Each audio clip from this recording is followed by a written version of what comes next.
இன்னைக்குப்பா ரொம்ப ஹெல்தியான டேஸ்டான ஹை புரோட்டீன் பணியாரம் செஞ்சு காட்டுறேன்ப்பா. சக்கரவள்ளி கிழங்கு வச்சுதான்ப்பா இந்த பணியாரம் செய்ய போறோம். சக்கரவள்ளி கிழங்குல அதிகமா நார் சத்து இருக்குப்பா. வளர்ற குழந்தைகளுக்கு இந்த மாதிரி செஞ்சு கொடுத்தீங்கன்னா நல்லா ஆரோக்கியமா வளருவாங்க, ரொம்ப விரும்பி சாப்பிடுவாங்க. வாங்க எப்படி செய்யலான்னு பார்ப்போம். ஒரு சக்கரவள்ளி கிழங்கு எடுத்திருக்கேன். நம்ம தோல் சீவிக்கிடுவோம். தோலை நல்லா சீவியாச்சு. இதை தண்ணியில் போட்டு கழுவிக்கிடுவோம். ஒரு சீவதை எடுத்துக்கோங்க. இப்போ நம்ம இந்த கிழங்கை சீவிக்கிடுவோம். நம்ம கிழங்க சீவியாச்சு. இதை ஒரு பவுலில் போட்டுக்கிடுவோம். பிளேட்ல இருந்து பவுலுக்கு மாற்றியாச்சுப்பா. 1 கப்பு வந்திருக்கு. நான் ஒரு சின்ன கல் உரல் எடுத்திருக்கேன். இப்போ ஒரு சின்ன அளவுக்கு இது சுக்கு. இப்போ இந்த சுக்கை சேர்த்துக்குருவோம். 4 ஏலக்காய் எடுத்திருக்கேன். இந்த ஏலக்காயில் நம்ம இதை மேல் தோலியை எடுத்துருவோம். தோலியை எடுத்துட்டு அது உள்ள விதைகளை மட்டும் போட்டுக்கிடுவோம். சுக்கு முழுசாக இருக்கு இல்லையா, இதை நம்ம தட்டிக்கிடுவோம். லைட்டாக சுக்கை தட்டிக்கிட்டோம். இதோட நம்ம 10 பாதாம் எடுத்திருக்கேன். இதில் போட்டுக்கிடுவோம். இதையும் லைட்டாக தட்டிக்கிடுவோம். இப்போ பாதாமையும் லைட்டாக தட்டி இருக்கோம்ப்பா. இப்போ இதோட கொஞ்சம் முந்திரி பருப்பு சேர்த்துக்குருவோம். இதையும் நம்ம தட்டிக்கிடுவோம். ரொம்பவும் பவுடர் ஆக்கக்கூடாதுப்பா. இப்படி நம்ம நெருன்னு அரைச்சிக்கிறணும். 1 கப்பு நம்ம சீவின கிழங்க பவுலில் போட்டுக்கிடுவோம். எந்த அளவுக்கு நம்ம சீவின கிழங்கு வச்சுருக்கோமோ அதே அளவுக்கு கோதுமை மாவும் போட்டுக்கிறோம். 1 கப்பு. உங்கள் தேவைக்கு ஏற்ற மாதிரி வெல்லம் எடுத்துக்கோங்க. நான் 1/2 கப்பு வெல்லம் போடுறேன். ஒருத்தங்க ஜாஸ்தி சாப்பிடுவாங்க, ஒருத்தங்க கம்மியாக சாப்பிடுவாங்க. அதனால உங்கள் தேவையான அளவுக்கு வெல்லம் எடுத்துக்கோங்க. தட்டி வச்சுருந்தோம் இல்லையா இந்த பாதாம் பருப்பு, இதை சேர்த்துக்கிறோம். கொஞ்சம் எள்ளு சேர்த்துக்குருவோம்ப்பா. கொஞ்சோண்டு கிஸ்மிஸ் 2 நறுக்கி வச்சுருக்கேன்.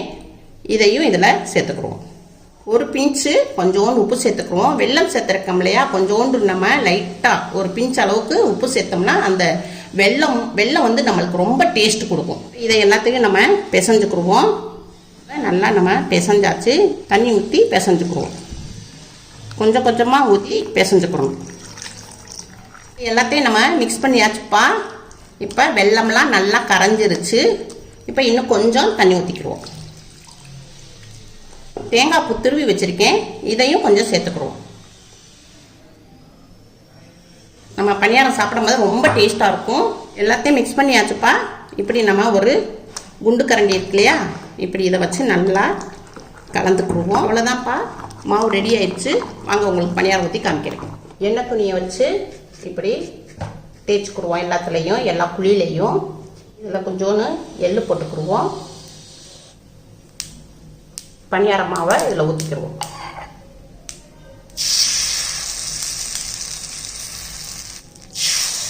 இந்த மாதிரி கல் சட்டியில் நம்ம சமைச்சு சாப்பிட்டா உடம்புக்கு ரொம்ப நல்லதுப்பா. இந்த சட்டி ஆன்லைனில் ராஸ் குக்குவேர் ஷாப்பில் வாங்கினேன்ப்பா.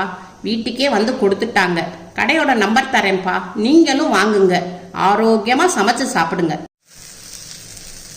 லைட்டாக கொஞ்சம் நெய் விட்டுக்கிடுவோம்.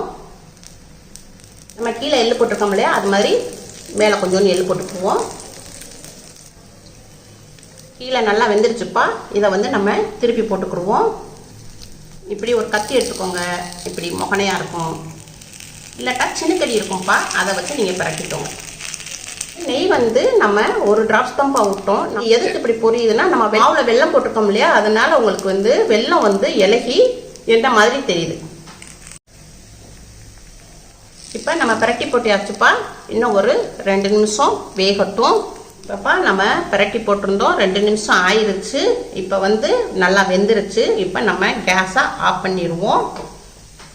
இப்போ இதை ஒரு பிளேட்டில் மாற்றிக்கிடுவோம். அவ்வளோதான்ப்பா, பணியாரம் செஞ்சாச்சு. இதை நான் உங்களுக்கு சாப்பிட்டு காமிக்கிறேன்.